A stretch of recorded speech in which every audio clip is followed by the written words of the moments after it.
اعوذ باللہ من الشیطان الرجیم، بسم اللہ الرحمن الرحیم۔ پیارے دوستو، السلام علیکم۔ آج کی اس ویڈیو میں ہم حضرت عیسیٰ علیہ السلام کی پیدائش کا ذکر کریں گے۔ پیارے دوستو، آج سے تقریباً کروڑوں سال پہلے اللہ تعالیٰ نے اس کائنات کو تخلیق فرمایا اور پھر حضرت آدم علیہ السلام کے ذریعے اس کائنات میں انسانی زندگی کی بنیاد رکھی۔ اس طرح اللہ تعالیٰ نے اس روح زمین پر اپنی بے شمار قوموں کو آباد فرمایا اور ان کی طرف مختلف انبیاء کرام مبعوث فرمائے۔ ہر قوم کے لیے مختلف انبیاء کرام ہدایت کے لیے تشریف فرما ہوئے، یہاں تک کہ کم و بیش 1,24,000 انبیاء کرام اس روح زمین پر جلوہ افروز ہوئے۔ اور پھر اللہ پاک نے اپنے آخری نبی حضرت محمد مصطفیٰ صلی اللہ علیہ وسلم پر نبوت کا دروازہ بند کر دیا۔ اب قیامت تک کوئی بھی نبی اس دنیا میں تشریف نہیں لائے گا۔ حضرت عیسیٰ علیہ السلام کی انوکھی پیدائش۔ حضرت عیسیٰ علیہ السلام بنی اسرائیل میں مبعوث ہونے والے آخری نبی تھے۔ آپ علیہ السلام اپنی قوم کو خاتم الانبیاء حضرت محمد مصطفیٰ صلی اللہ علیہ وسلم کی آمد کی خوشخبری دی۔ حضرت عیسیٰ علیہ السلام کے بعد تقریباً 600 سال تک کوئی نبی نہیں آیا۔ پھر اللہ تعالیٰ نے ہمارے آقا سرکار دو عالم صلی اللہ علیہ وسلم کو سارے جہانوں کے لیے رحمت بنا کر مبعوث فرمایا اور ان پر آخری آسمانی کتاب قرآن مجید نازل فرمائی۔ حضرت عیسیٰ علیہ السلام پر انجیل نازل فرمائی گئی تھی۔ حضرت عیسیٰ علیہ السلام پر جب انجیل نازل ہوئی تو آپ علیہ السلام کی عمر مبارک 30 سال تھی اور نبوت کے 3 سال بعد یعنی 33 برس کی عمر میں اللہ تعالیٰ نے آپ کو آسمان پر اٹھا لیا۔ قرآن کریم کی 13 سورتوں میں مختلف ناموں سے حضرت عیسیٰ علیہ السلام کا تذکرہ موجود ہے۔ 26 مقامات پر عیسیٰ علیہ السلام، 23 مقامات پر ابن مریم علیہ السلام اور 11 جگہوں پر مسیح اور 1 مقام پر عبداللہ کہا گیا ہے۔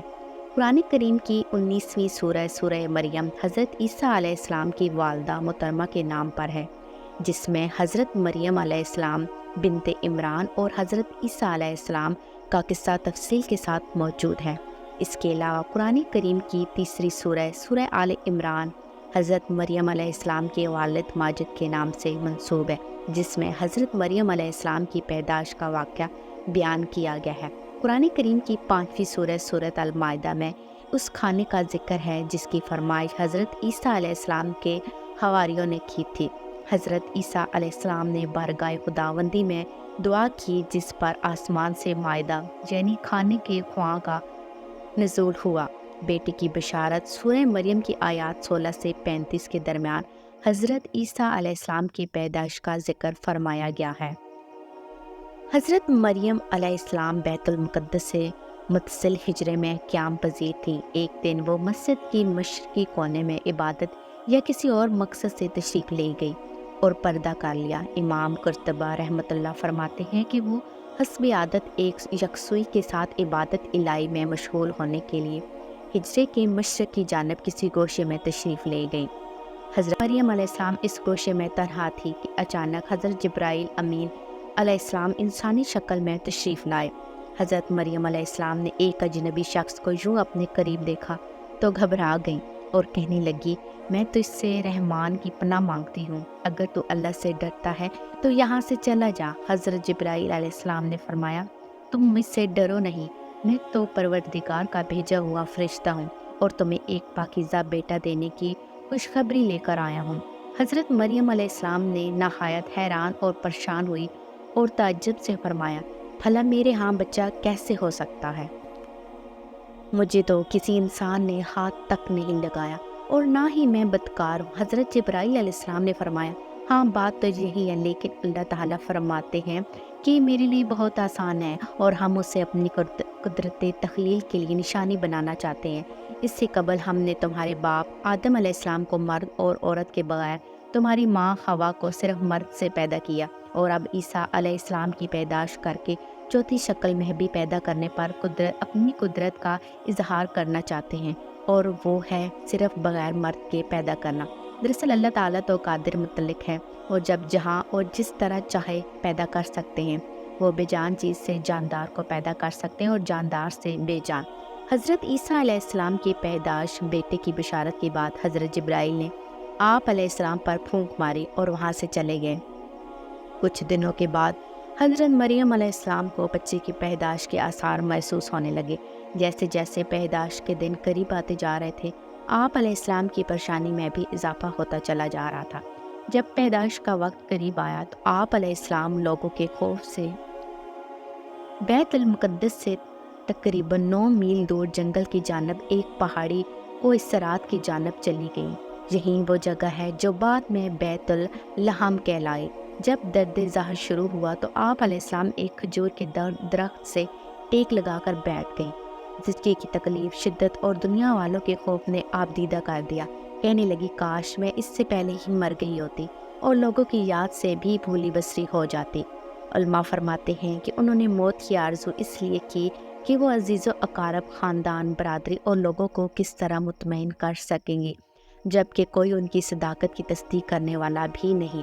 ان کی شہرت ایک نیک پارساں اور زائدہ کے طور پر تھی، لہٰذا ان کے لیے یہ تصور ہی بڑا روح فرسا اور تکلیف دہ تھا کہ لوگ انہیں بدکار سمجھیں۔ آغوش مادر میں کلام ابھی حضرت مریم علیہ السلام انجانے اندیشوں اور وسوسوں میں گھری ہوئی تھی کہ حضرت جبرائیل علیہ السلام نے وادی کے نیچے سے آواز دی، اے مریم علیہ السلام پریشان نہ ہو، تمہارے پروردگار نے تمہارے قدموں تلے ایک چشمہ جاری کر دیا اور اس کھجور کے درخت کو ہلاؤ، دیکھو یہ تمہارے سامنے ترو تازہ کھجوریں گرا دے گا، اب تم اطمینان کے ساتھ یہ تازہ کھجوریں کھاؤ، چشمے کا پانی پیو اور بچے کو دے کر اپنی آنکھیں ٹھنڈی کرو، اور اگر تمہیں کوئی انسان نظر آئے تو اشارے سے کہہ دینا کہ میں نے روزہ رکھا ہوا ہے۔ میں آج کسی شخص سے بات نہیں کر سکتی۔ اس وقت کی شریعت میں روزے میں کھانے پینے کے ساتھ بولنا بھی منع تھا۔ حضرت جبرائیل علیہ السلام کے اس پیغام سے حضرت مریم علیہ السلام کو اطمینان اور تسلی ہو گئی کہ اب میرا رب مجھے بدنامی اور رسوائی سے بچا لے گا۔ حضرت ابن عباس رحمۃ اللہ علیہ سے مروی ہے کہ ولادت کے 40 روز بعد جب طہارت ہو چکی تو حضرت مریم علیہ السلام اپنے گھر والوں کے پاس واپس آئیں۔ لوگ نومولود بچے کو گود میں دیکھ کر حیران رہ گئے اور بدگمان ہو کر بولے، اے مریم علیہ السلام، یہ تو نے بڑے گناہ کا کام کیا، نہ تو تیرا باپ برا آدمی تھا اور نہ ہی تیری ماں بدکار تھی۔ حضرت مریم علیہ السلام نے جبرائیل امین علیہ السلام کی ہدایت کے مطابق بچے کی طرف اشارہ کر دیا۔ روایت میں ہے کہ جب خاندان نے حضرت مریم علیہ السلام کو ملامت کرنا شروع کیا تو اس وقت حضرت عیسیٰ علیہ السلام دودھ پی رہے تھے۔ جب انہوں نے لوگوں کی ملامت بھری باتیں سنی تو دودھ پینا چھوڑ دیا اور اپنی بائیں کروٹ پر سہارا لے کر ان کی جانب متوجہ ہوئے اور شہادت کی انگلی سے اشارہ کرتے ہوئے فرمایا، عبداللہ یعنی میں اللہ کا بندہ ہوں، اور پھر اللہ کی طرف سے نبوت اور کتاب ملنے کی خبر دی۔ اس کے بعد فرمایا، اللہ نے مجھے نماز اور زکوٰۃ کا پابند بنایا اور جب تک میں زندہ ہوں مجھے اپنی والدہ کا حق ادا کرنے والا بنایا اور مجھ کو سرکش اور بدبخت نہیں بنایا، اور اللہ کی سلامتی ہے مجھ پر جب میں پیدا ہوا، جب میں مروں گا اور جب میں دوبارہ زندہ کر کے اٹھایا جاؤں گا۔ لوگوں نے جب نومولود بچے کے منہ سے یہ الفاظ سنے تو حیرت زدہ رہ گئے اور انہیں یقین ہو گیا کہ بی بی مریم علیہ السلام پاک دامن ہے اور یہ بچہ اللہ کا برگزیدہ بندہ ہے۔ اس واقعے کے بعد خاندان اور بنی اسرائیل کے سمجھدار لوگ دونوں کی بڑی عزت کرنے لگے اور انہیں خیر و برکت کا باعث سمجھنے لگے۔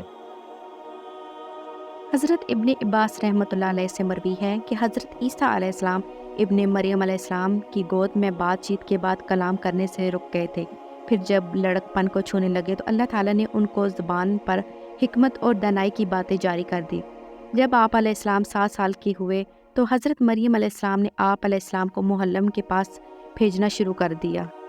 حضرت عیسیٰ علیہ السلام بچپن میں ہی اللہ کی طرف سے الہام کردہ عجائبات کا نظارہ کرتے تھے۔ یہ بات یہودیوں میں پھیل گئی تو انہوں نے آپ علیہ السلام کے خلاف منصوبے بنانے شروع کر دیے۔ حالانکہ آپ علیہ السلام کے خاندان کے لوگ آپ علیہ السلام کی اور حضرت مریم علیہ السلام کی بہت عزت کرتے تھے، یہود نے آپ علیہ السلام اور آپ علیہ السلام کی والدہ کے متعلق طرح طرح کے اعتراضات شروع کر دیے۔ یہ وہ وقت تھا کہ جب حضرت زکریا علیہ السلام بنی اسرائیل کے پیغمبر تھے، لیکن یہود اپنی سابقہ روایات اور عادات خبیثہ کے باعث حضرت زکریا علیہ السلام کی نافرمانی اور ان کی تکذیب کرتے تھے۔ ان لوگوں نے مختلف گروہوں میں تقسیم ہو کر مشرکانہ طور طریقے اختیار کر لیے تھے، یہاں تک کہ اپنی خواہشات کے مطابق تورات میں بھی بہت زیادہ رد و بدل کر لیا تھا۔ ان کے عقائد و اعمال دن بدن بدتر ہوتے چلے جا رہے تھے۔ جب بیت المقدس کے حالات خراب ہونے لگے تو حضرت مریم علیہ السلام آپ علیہ السلام کو لے کر اپنے عزیزوں کے پاس مصر چلی گئیں۔ 13 سال بعد اللہ تعالیٰ کے حکم سے مصر سے واپس ہوئی۔